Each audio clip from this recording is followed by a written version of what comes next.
Hello. Welcome to another episode of Hardin Local with Hardin County Government, Fields Hall. And this is our monthly public service series where we sit down with department heads and county officials and talk about the services that impact your daily life. This is episode 3 of this season. And today we are joined by Hardin County Sheriff John Ward. Sheriff Ward oversees one of the most multifaceted departments in county government. And I think a lot of people don't realize just how many different roles the sheriff's office plays in our community. Scott Lucas is not going to be with us today, but I will be your host. And we also have Brian Walker here. Good to see you both. Thank you. Thank you. And just so you guys know, if you're not sure, Brian is the county's communication officer to help provide context. So he'll be here help providing context. And Sheriff Ward, we thank you for being here today. Thank you for having me. You are welcome. I think most people, see the patrol cars and think law enforcement. But from what I understand, the sheriff's office does a whole lot more than just patrols. We're excited to dig into what your office does. Yeah, things more. I actually, me and Brian were talking about it yesterday, and I kind of knew you guys did all these different things, but I'd never thought of them all at once at the same time. So I think that's something we're going to cover today, just to kind of, so everybody knows there's a lot more that goes on than just law enforcement and how it serves Hardin County residents. So let me introduce our guest properly. Sheriff John Ward is the elected sheriff of Hardin County. It's a constitutional office that carries responsibility ranging from law enforcement and investigations to tax collection and courthouse security. He oversees deputies, court bailiffs, school resource officers, and a whole administrative operation that touches nearly every aspect of county government. Also with us is Brian Walker, Hardin County's communication officer, who helps keep residents informed through press releases, rave alerts, and county social media, as well as a lot of other face-to-face and quite frankly, probably a bunch of other things I don't even know about. Brian, why don't you set the stage for us? What should people understand about this month's conversation? So I'm just a naturally curious person myself, and I think, the longer you're around something, the more you learn about it. And prior to coming to the county government, I knew quite a bit about what the sheriff's office does, but I'm literally still learning the day in and day outs of what this office does. And the sheriff can speak to the variations from county to county, which are pretty fascinating based on the size of your county or how many incorporated areas your county has, the population. What those sheriff's offices do versus ours could be very, very different. Now, the constitutional part, collecting taxes and other parts, they have to do that no matter their size. But, every sheriff's department doesn't offer the same things. And then there's different reasons for that, but he can speak to that. I got a couple of things I want to bring up a little bit today, too. We've got some employment opportunities here at the county, and we have a new program we just launched yesterday to try to help people pick up trash and keep the county clean. Okay, great. So before we dive in with Sheriff Ward, did you have any other context or anything that makes the sheriff's office unique in terms of county government structure that you wanted to discuss? Well, it is very unique, as like you pointed out. They're court bailiffs, they're school resource officers, they're patrolling. They do a lot more than, like you said, they just don't just pull people over or what have you. And the arms of the department, with technology and the advent of modern policing, there's a lot more to it than just a person in a car with a gun. And he can speak to the advances just in police work in the years that he has been in law enforcement. And he might even want to address a little bit his history prior to coming here. Some, sheriffs have different degrees of background as well. All right, great. I'm going to move you, Sheriff, to the top, front and center. And I'll move myself down here. So, let's start with that. Why don't you give us a little background about how you got into law enforcement and why you do it? Well, I had always had an interest in law enforcement as a young man. And, when I started in law enforcement, sheriffs still couldn't succeed themselves. And usually you'd have a sheriff can run and be sheriff for 4 years and had to step down. And usually the deputies changed back then. And so definitely wasn't a career for a young man as a deputy. And I started my career, I was in the process of getting on the Kentucky State Police when they hired me in Vine Grove. And I was there for a little over a year and a half until I entered the Kentucky State Police Academy, where I spent 28 years. I worked in various positions around the state and eventually I got back to the Elizabethtown Post, and I spent my last 9 years on the state police as a post commander. And I'd always wanted to run for sheriff of Hardin County, and Charlie Williams happened to be retiring, so that's when I decided it was time to run. And wasn't familiar, had never ran a political race, and so I had a lot to learn, but I was successful at that. And after winning the general election, I got to thinking. I thought, well, gosh, is this sheriff's job going to be boring compared to my old job as a post commander? And boy, little did I know, this is the busiest job I've ever had. But it's the best job I've ever had. I enjoy doing it. You're working, solely for the citizens of Hardin County. It's the highlight of my law enforcement career. Okay. What year did you start? What did you win that and become sheriff? I won the primary and general election in 2014, and was sworn in on January the 1st. As sheriff. January So that's 1st of 2015. Okay. So now you've been doing it for a decade now. Yes. This is going on your 11th year, sounds like. All right. Well, let's jump in. And I tell you what, and I will, if I can add right there, I feel very fortunate in saying that.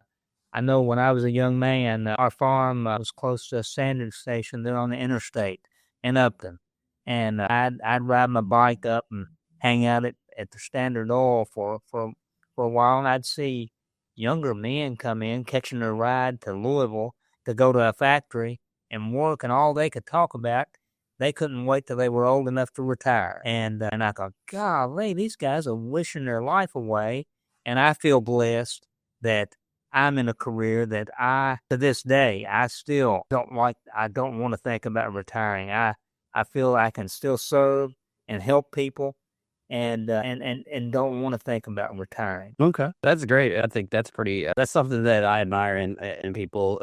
My father, my grandfather, they were the people that just kept working. Specifically, my grandpa, he never stopped working, until he had to. But let's get into. I wanted to start off with a little review of the year 2025. Okay, and so if we can just jump into that, and if you don't know some of these, just say skip, and we'll move on to the next one. Okay. So how many? Can you give us an overview of the year? How many service calls did your office respond to, and what does that activity look like? We had a total of 26,675 calls for service in 2025, and in 2024 we had 23. Just a little over 23,000. And we've seen that increase every year, throughout the years. You can see a progressive increase, and it shows, our county is growing. And as far as the calls for service, it's a vast array of calls. Every year it varies, but domestic violence, mainly, when we talk about calls for service, it's trouble call, because people don't call 911 to check and see how somebody's doing. We hope it's for emergencies only. So they're having some kind of trouble in their life, whether it's a domestic situation, some kind of civil disagreement, or a theft, and even more serious criminal cases or accidents. We are, and that also counts the papers we serve. In 2025 we served over 10,000 civil processes. And those are papers that come from the court for us to serve. We also, part of the administrative duties here, inspect vehicles. Now, that's not included in the calls for service, but this year over 8,700 vehicles were inspected. That's when an out-of-state vehicle comes into Kentucky. It has to be registered in Kentucky. It has to have a sheriff's inspection. So that's vehicles inspected. To interrupt for a moment, Sheriff Ward, what is the purpose of that inspection? Is it to see if it's functionally safe to be on the road? Are you checking the horn and the lights, or to see if it's stolen? Or that's part of the inspection. This whole process started several years ago to help combat auto thefts, because a lot of people would steal a car and go to a state that had easy title laws, Ohio for one. I know in one of my jobs on on the state police. I was over auto theft, and back then people would go to Ohio to wash a title and bring back to Kentucky a clean title and transfer that car and register it in Kentucky. So those are some of the things that was put in place to combat auto theft. So if you bring a car in from another state, that VIN's got to be inspected, and the mileage, and also those safety issues that you talked about. Okay. That's interesting. How I kind of want to move over to arrests. How many arrests were made in 2025, and what kind of investigations does your office handle? We had a total of 1,166 arrests, and that goes from everything from a petty crime to the most serious crimes. We have a detective unit that's trained. They've been to the Criminalistics Academy. That's an extensive 10-week course, and two of our detectives have graduated from that academy, and they're capable of handling any kind of criminal issue that we have come up.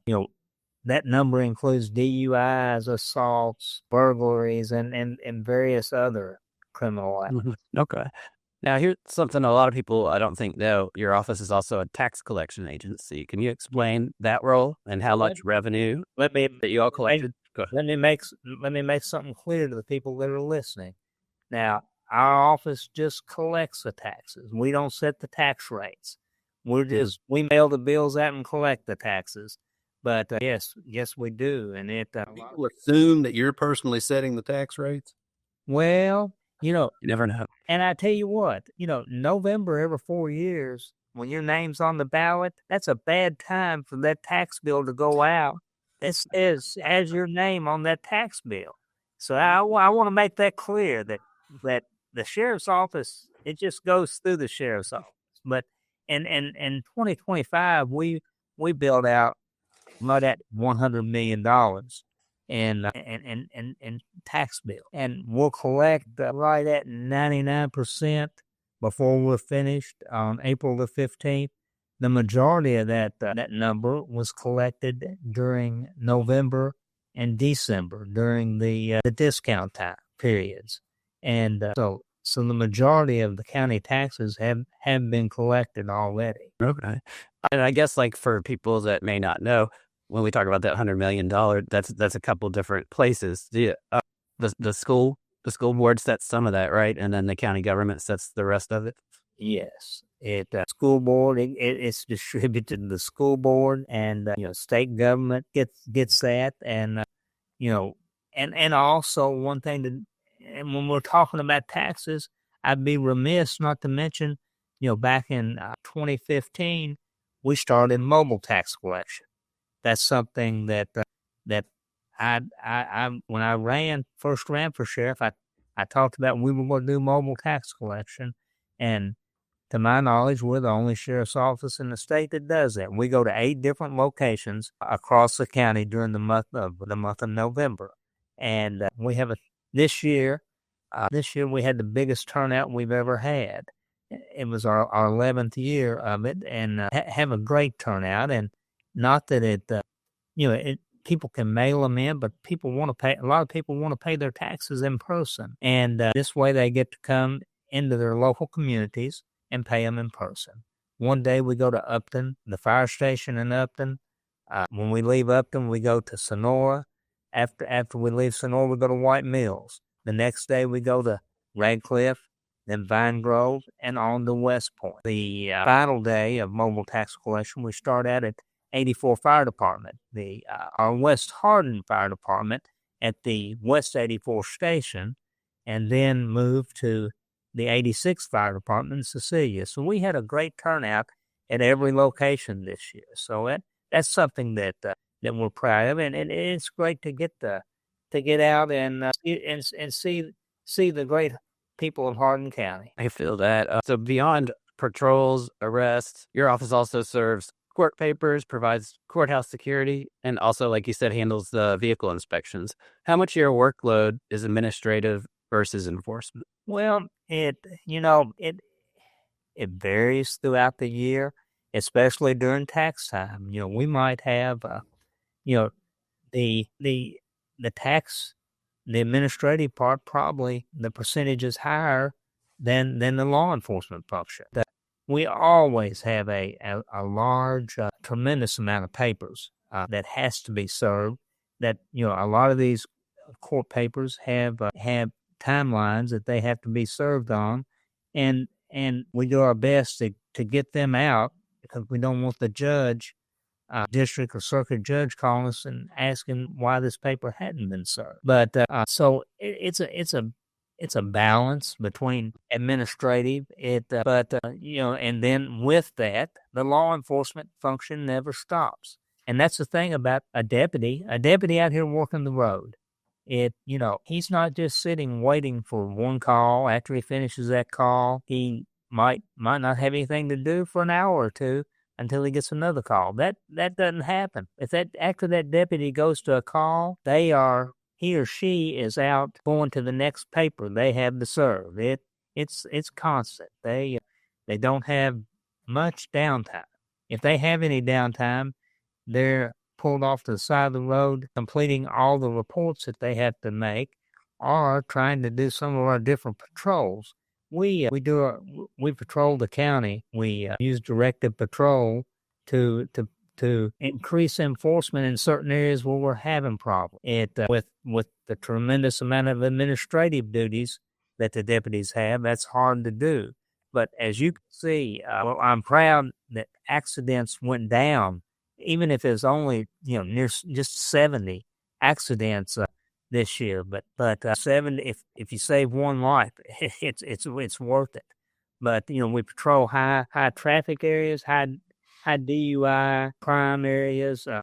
The deputies, if they're not trying to serve papers, we do security checks at different locations around the county, and so a deputy here in Hardin County, which you would expect that because Hardin County is one of the larger counties in the Commonwealth. So it's a busy position, and law enforcement in general. I know in my days, I spoke about state police.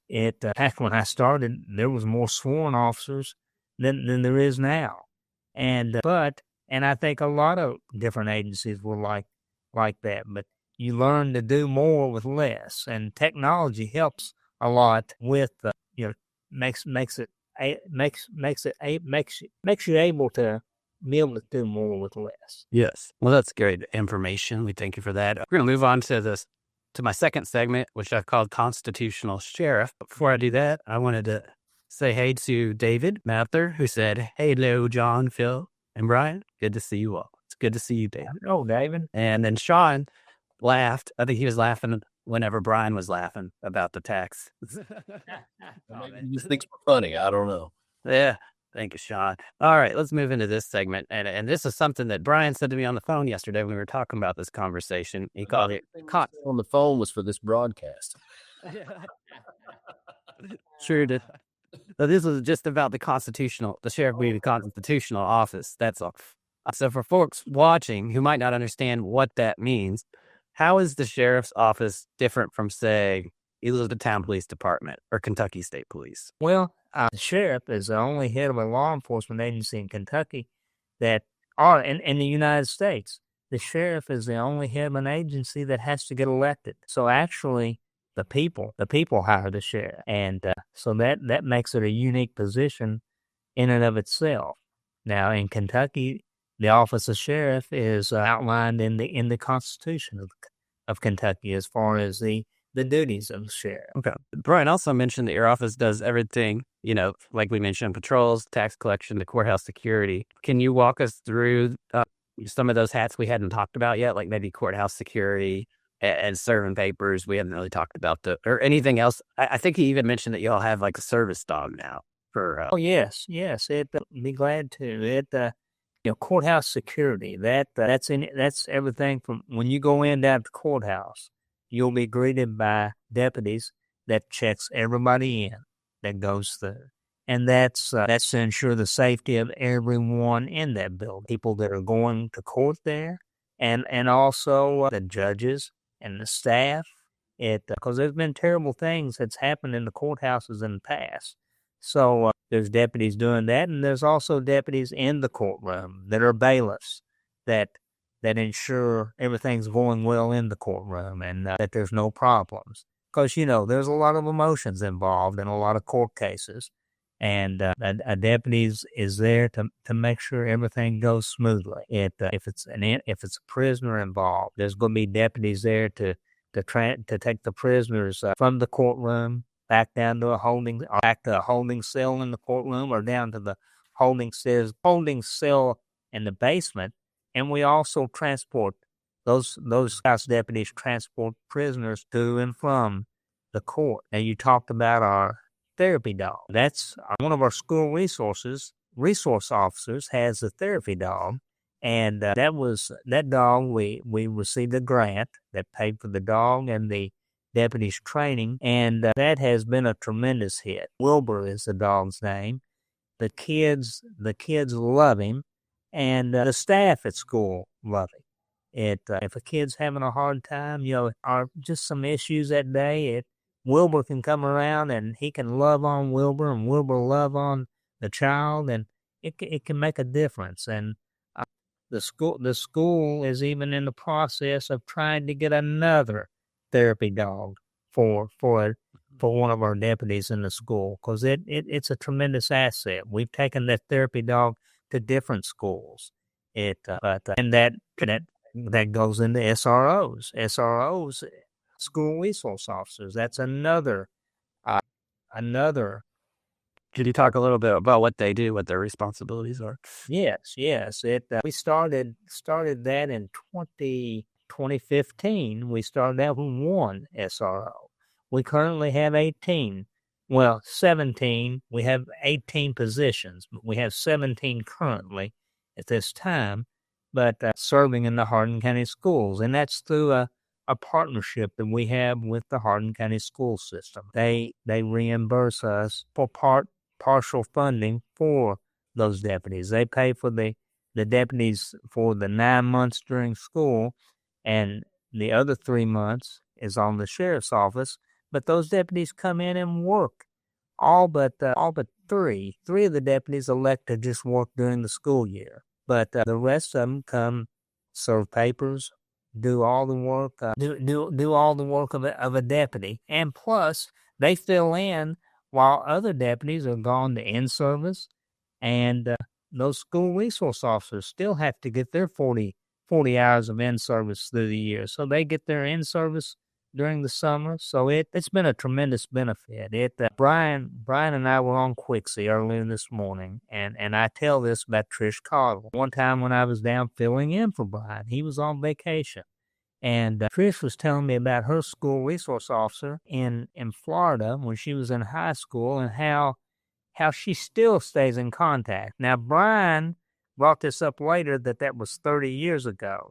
I wasn't going to say that, because I don't want Trish mad at me. But and that just shows what a tremendous effect that SRO can have on a child. Because trust me, a lot of these kids in our schools don't have a good first experience with a law enforcement officer. I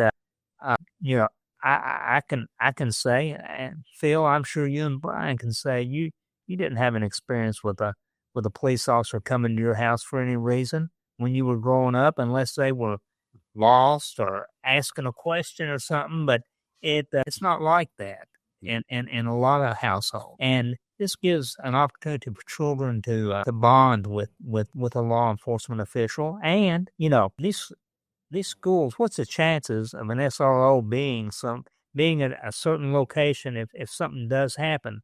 Some of these buildings are huge, so but they gather intelligence. These kids trust these individuals, and they tell them a lot. They will tell the SRO something before it happens, and we're able to act before something bad happens. And that's what we hope to do in every case. There's been a lot of instances of that nationally, but even in this county and in this state, over the last few years, you'll hear there was a potential attack or threat, or something had been said, and somebody when students or what have you will end up speaking to a resource officer and expressing what they'd heard or what they'd seen.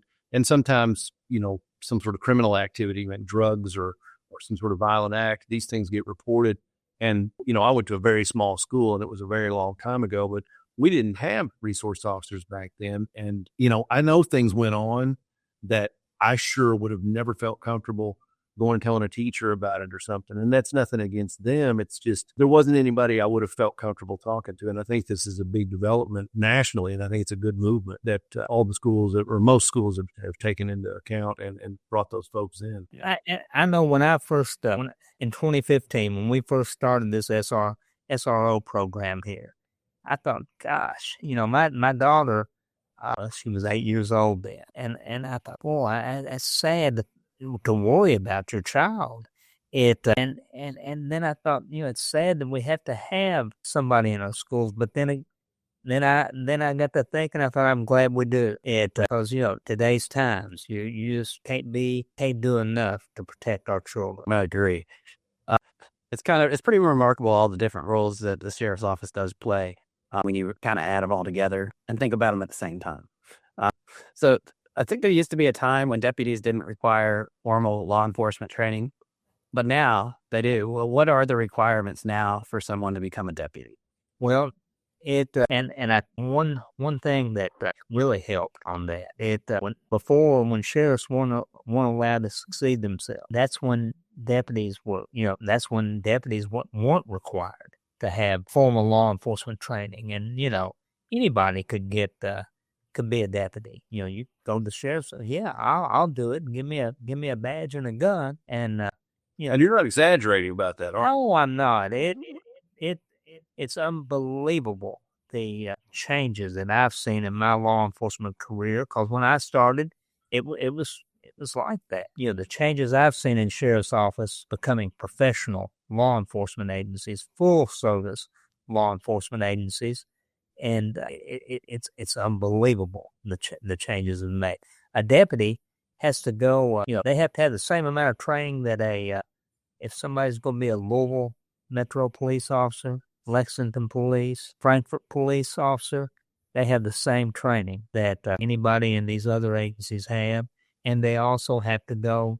It's over 800 hours of classroom instruction, and they have to maintain at least 40 hours of in-service each year. After they graduate, they go through a PTO. That's a patrol training officer, and that's 480 hours that they have to work with a senior officer that helps train them. And the thing about it is, you can get all the classroom training, and that's good. The more classroom training you can get, but actually doing the job out where the rubber meets the road, that's where you really start to sink. It starts to sink in, and you start to really learn things. So that PTO program is very important. That's an interesting information to know. So you're an elected official with your own constitutional authority, but your budget still has to be approved by physical court. Can you just talk briefly about how that works? Yes, we have to prepare a budget every year and go to the court and get it approved, and we're fortunate.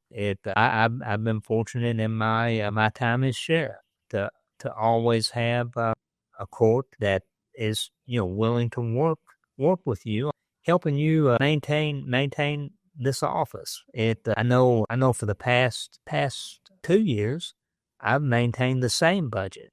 This is the third year we maintained the same budget, and that's because we work hard to be. We're not going to. It's taxpayer dollars, and we're serious about how that's spent. But the county is limited on a budget. The county has big budget items, and we understand that, and do our best to work with the fiscal court, and court has worked with us. I'm curious about what your office, when it interacts with other county departments, how's that work, especially like with the jailer or the coroner's office? We don't have anything to do with them. No, I just kidding. We have. I was like, what? we have a great jailer, and a great coroner here in Hardin County, and we work hand in hand together. And from my friends that I know across this nation, sheriffs that I know, when I talk to them, I'm always proud to be from Kentucky. But when I talk to them, I'm very proud to be from Kentucky, because Kentucky is the only state that the sheriff doesn't run the jail. And I'm thankful that here in Kentucky, we still have jailers. No, we work together. It's just like all the other law enforcement agencies in this county. It's no competition about who does what. The main thing is the safety of this community, and we all work hand in hand to see that Hardin County is safe as it possibly can be. Sheriff, those are both also elected positions, which is unique in this state, as you said. Does it vary county to county or state to state what other agencies besides an actual police department or a sheriff's office has for arrest powers? Say, for example, does the coroner's office have arrest powers? Does the jail have arrest powers? How would that work, or would they need to call an agency to come in? Well, the coroner does have certain arrest powers along with the jailer. But as far as speaking about the extent of that, I'm not familiar. So constitutionally, there is some, but it's yes. Gotcha. That's interesting. I want to move us along here to the next segment, which is special assignments. And I think this is part of me and Brian's conversation earlier. This was something I didn't know. I understand you have a deputy assigned to work at the Louisville Airport for drug interdiction. Can you tell us about that? Yes. We had an opportunity arise to send a deputy to the airport, and there's a tremendous amount of drugs shipped that are shipped through the airport, and those are drugs that are shipped all over the United States, but to Kentucky, and those drugs don't just stay in Jefferson County; they come south as well. And it's been very productive. Our deputy has a dog, and they have recovered a lot of narcotics and cash that is shipped from drug dealers to other drug dealers across this nation. And it's amazing the fentanyl. Fentanyl has been a big cause of deaths here in Hardin County. And we've had pills come in that are laced, look like a Percocet, but actually they're fentanyl and killing young people, or killing individuals. And but a lot of products are shipped in through Louisville, the Louisville International Airport, or the International Airport there in Louisville. Sheriff, do other sheriff's departments or police agencies also have people at the airport? Yeah. A cooperative effort between the agencies? Yes, they do.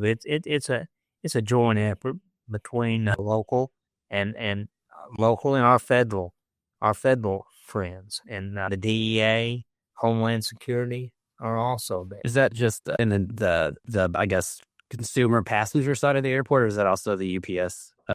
It's in the entire airport. Okay, the entire airport. All right. Do you guys, at the sheriff's office, do you have specific patrol zones or districts within the county, or deputies just cover wherever they're needed? And the deputies have certain areas where they serve paper, that they're responsible for certain areas to see that these papers are served in that area. But as far as patrol zones, no, unless it's a directed patrol, like I spoke of earlier. If there's an area where we're having specific problems with speeding, DUIs, or certain issues, then we'll want to have directed patrol. Okay. It's really interesting to see how much coordination happens behind the scenes to keep a community safe. A lot of moving parts we never really think about, I think. So let's move on to our last segment here called Inside the Sheriff's Office. And Sheriff, let's talk about the people side of things. How many employees does the Sheriff's Office have, and what does the team structure look like? Well, it's a fluid number. We're right there at 80 total personnel. That's including full-time and part-time. We have a few part-time civilian positions, and the structure, we have 17 in the SRO program. 18 is we're we need to be at 15 at the courthouse. And as far as operations goes, when I say operations, we're talking about the court. I mean, we're talking about working the road, investigations, all that. We're looking at close to 40 individuals. And then along with our administrative staff. Here, in recent years, with changes in we've had to add to our administrative staff just because of open records requests. We have to have an individual that just deals with open records. Can you explain what that means for a minute? Because a lot of folks may not realize how many things are not forbidden for the public to see. What is an open records request? Well, when we have a case report after that case is closed, videos, with body cameras, we're that's something that I'm glad to say that we have body cameras and in-car video cameras. That's something that it was a big expense to get them, but it's something that needs to be, and I'm proud that we have those. But Okay. also, I hadn't mentioned our drone unit. We have a state of the art drone unit that's as probably we compare to any agency in the state with our drones, and it all started through a generous gift from our local Hardin County Farm Bureau. Accident reconstruction. We for years we depended on local agencies to come out, to be generous enough to come out and reconstruct a scene for us. And we were able to acquire the equipment, and we got the state-of-the-art equipment, and our reconstructionists are second to none.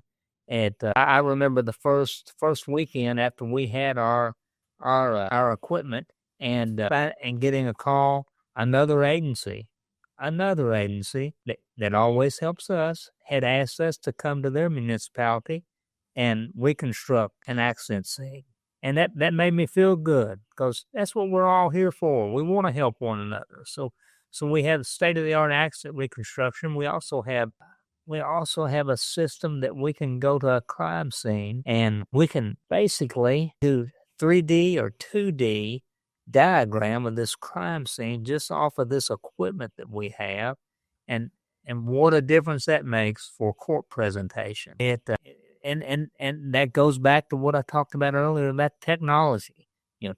Technology makes such a difference, and the accident reconstruction equipment that's also used on crime scenes, along with our drone. We'll use the drone to go up and photograph a crime scene. It all works hand in hand, and we're fortunate to have that, and to have people that are trained and qualified to operate all that equipment. I can imagine that really does help, especially the 3D. If you can 3D map a crime scene, and then you can always go back and kind of look at it.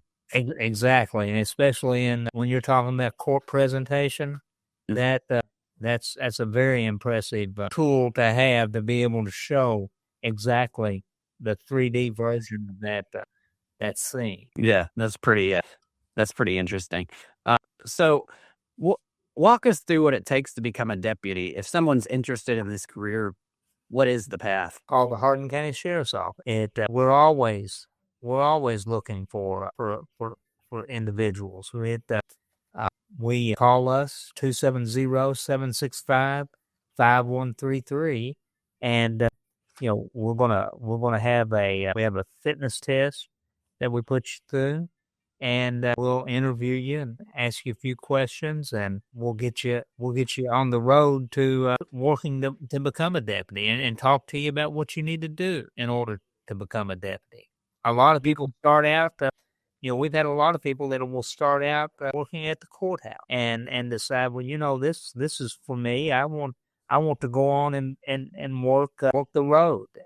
So that's a career path for some, and then we have some deputies that want to change and decide they want to be a school resource officer. So we have many different career paths here in the sheriff.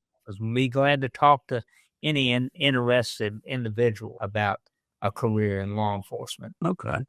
That's true. Multifaceted. So there's there's probably several different type of profiles, so there's no point in us trying to limit it. Just give you guys a call and you'll figure it out together. Yes. Are you guys hiring right now? We're always in the hiring process. It seems like it, when you to be a deputy, you have to be a POP certified police officer. And when you have that POP certification, it's pretty easy to move around to different agencies. And so we're constantly looking for deputies because, and you can't blame a young person. I know Governor Bevin messed with the retirement system, and that changed things a lot. Because used to hazardous duty retirement meant a lot, but now since the retirement is more of a 401k, and they have to work more years to get that retirement, they move around. It's not like the old days where somebody stays at one agency for several years. So if you have a qualified, a POP certified deputy is a very marketable individual to other agencies. So we have to compete. That's tough. Because some agencies are able to pay more. And so I offer different benefits. Insurance nowadays is a tough for everybody. But we'd like to talk to anyone that's interested in a career in law enforcement. Okay. What do you think the most rewarding part of this work is? What keeps you and your deputies motivated? Well, and Phil, it's amazing how just the smallest thing can touch your heart. Somebody telling you thank you or being able to help somebody out. I know I've been on vacation before. Not vacation. It's always something for.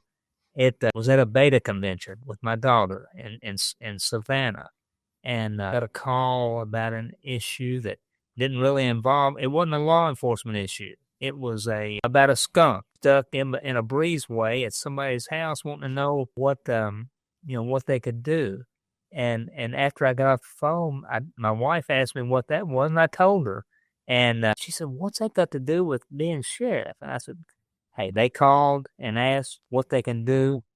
If they didn't need help, they wouldn't have called me. So I helped them, and we got the skunk out of there. And was able to contact the right people to get them out. So just little things like that, being able to help people. That makes the job worthwhile. That sounds like it. That's great. It's clear that the sheriff's office is about a lot more than just enforcement, and that there's real emphasis on being part of the community, building relationships, and providing services that go beyond what most people think when they think sheriff's office. So, Sheriff John Ward, we thank you so much for being here today and walking us through everything your office does. I think a lot of people, myself included, learned things today they didn't know before. The scope of what the sheriff's office handles is really impressive, and we appreciate the transparency. Brian, as always, thank you for helping us understand the context and structure of county government. Before we wrap up, do you have any county announcements for the community? Yes, a couple of things. We do have 2 dates will be closed coming up very soon. Monday, the 19th of this month is Dr. Martin Luther King Jr.'s day, and we'll be off for that day. And then February 16th is President's Day. We will be closed that day as well. And then announcement on some job openings, hiring quite a few in our EMS department, EMTs part and full-time, and advanced in those roles as well, and then paramedics full and part-time. We also have telecommunications opening in 911. And we started something new yesterday. This is something we didn't announce until literally not even an entire day ago. It's called the 20-20-20 Challenge. We want you to go outside 20 minutes a day. We want you to pick up 20 pieces of trash. And we want you to do that for 20 days in a row. And if we can get about 100 people to do that, the estimated weight of trash that would be picked up off the ground is somewhere around 5,000 pounds, which is significant. And places that you would want to pick up trash would recommend a park or a wooded area or some sort of a neighborhood. We definitely do not encourage you or wish for you to walk alongside a busy roadway or a highway. Please leave that to professionals of the jail crew or somebody like that. If you ever have any questions, you can refer to us on our website, hardincountyky.gov. We have social media platforms, and you can reach me here at my office Monday through Friday. I'm available after hours as well, quite frankly. All my contact information is available on there as well. And you can send me an email at bwalker@hardincountyky.gov. And we're just trying to be very transparent, show people what's happening in county government. Oh, and one more thing, our next town hall meeting, this is where you can come in and address fiscal court about any topic, and there is no agenda. It's open to any of our residents. Next town hall forum is January the 26th at 5:30 p.m. at fiscal court here in the county government. All right. What was that date again? That is January 26th. It's a Monday. We do. All right. Well, before I close out, I want to thank you, John, Sheriff Ward, for joining us. Thank you, Phil. Did you have any closing comments? It's been a pleasure. Appreciate you having me on. Always glad to talk about the Hardin County Sheriff's Office. Great. Well, we thank you for doing that. And next month, February 6th is our next one, Brian? That's correct, yes. Who are we going to have next month? Was it a swap? We had a swap. I'm double checking on who we're going to have with us, but we'll have another county office or elected official in to talk about their role in government and what they do for our folks. All right. And thank you, everyone, for watching and commenting.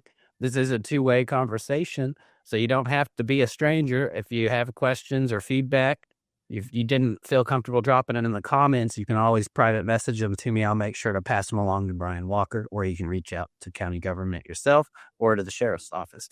But if you'd rather not and you'd rather me find out for you, just send us a private message and we'll do that for you as well. So we will be back with the Hardin County Government on February 6th, which I think is a Friday at 1 p.m. And we'll announce details on our social media as soon as we know. So we thank you for joining us, and stay in the know, Hardin County, and have a safe weekend.